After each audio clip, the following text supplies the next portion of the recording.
பயங்கர ஆழத்துக்குள்ளே போய் உட்காந்துக்கிட்டு இருக்காரு. அந்த சீக்வன்ஸ்லாம் அவ்வளோ தத்ரூபமாக நம்ம நம்பணும்ல, ஒரு ஸ்போர்ட்ஸ் மேன் அவர் சும்மராக இருக்காரு, அப்படிப்பட்ட ஒரு ஃபிசிக்கையும் மெயின்டைன் பண்ணியிருக்காரு, அந்த கேரக்டரையும் ரொம்ப நன்மகத்தன்மையோடு அதை கொடுத்துருந்தார். இதெல்லாம் இந்த படத்தோடைய ஒரு பெரிய ப்ளஸ் பாயிண்ட்டாக பார்க்குறேன். அவருடைய பெர்ஃபார்மன்ஸ் ரொம்ப அழகாக இருந்தது.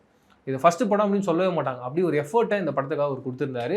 அதுக்கு அஜய்க்கு ஒரு பெரிய ஹேட்ஸ் ஆஃப். விஜய் ஆண்டனி அவர்கிட்ட எனக்கு பயங்கர பிடிச்ச விஷயம் என்னென்னா, அவருடைய ஸ்கிரிப்ட் செலெக்ஷன் கண்டிப்பாக ரொம்ப இன்ட்ரெஸ்டிங்காக, மற்றவங்களோட கொஞ்சம் யூனிக்காக, யார் யாரெல்லாம் என்னென்னா நெகட்டிவ்னு நினைக்கிறாங்களோ அது அப்படி கிடையாதுன்றதில் ஆணித்தனமாக நம்புகிற ஒரு ஆள். இன்னொரு பக்கம் சினிமா மேலே ரொம்ப பேஷனேட்டாக, சினிமாவுக்காக தான் நம்ம இருக்கோம், சினிமாக்குள்ளேயே நம்ம எதாவது வேலை செஞ்சுட்ருப்போம் அப்படின்னு நிறைய பேர் இருப்பாங்க.